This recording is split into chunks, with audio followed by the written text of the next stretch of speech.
अगर प्रकृति का इरादा आपको जीवित रखने का नहीं होता तो आप मर गए होते।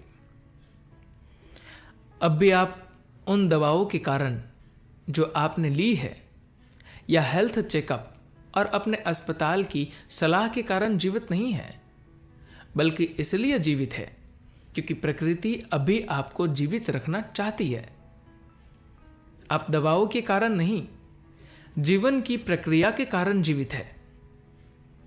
दवाएं थोड़ा बहुत खेल कर सकती है, मगर जीवन का सृजन नहीं कर सकती।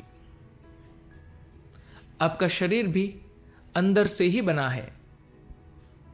आपने बाहर से कच्चा माल दिया, मगर सृजन की प्रक्रिया अंदर से ही घटित हुई।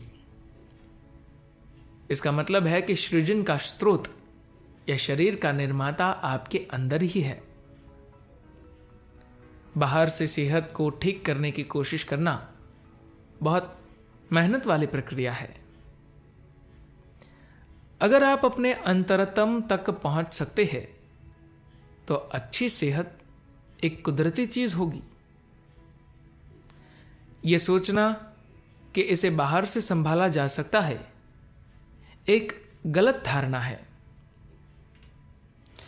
आज यह बात हर कोई जानता है कि शरीर की हर कोशिका कुदरती तौर पर इस तरह से बनाई गई है कि वह आपको सेहतमंद रखे।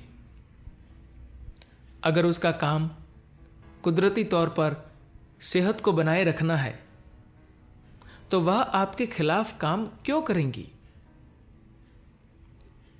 हमें संक्रामक और स्थायी रोगों के बीच का अंतर समझ लेना चाहिए।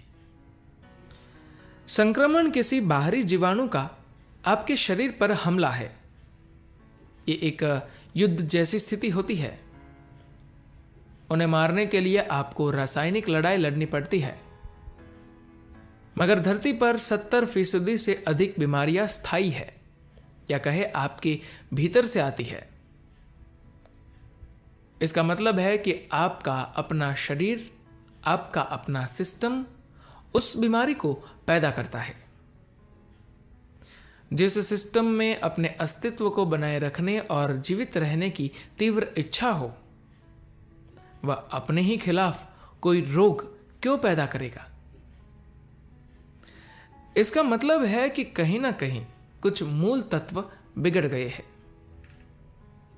अगर आप अपने अंतरतम के संपर्क में रहे, जो सृष्टि का स्रोत और इस शरीर का निर्माता है, तो आपको सेहत के बारे में कोई बात करने या उसकी इच्छा करने की कोई जरूरत नहीं है।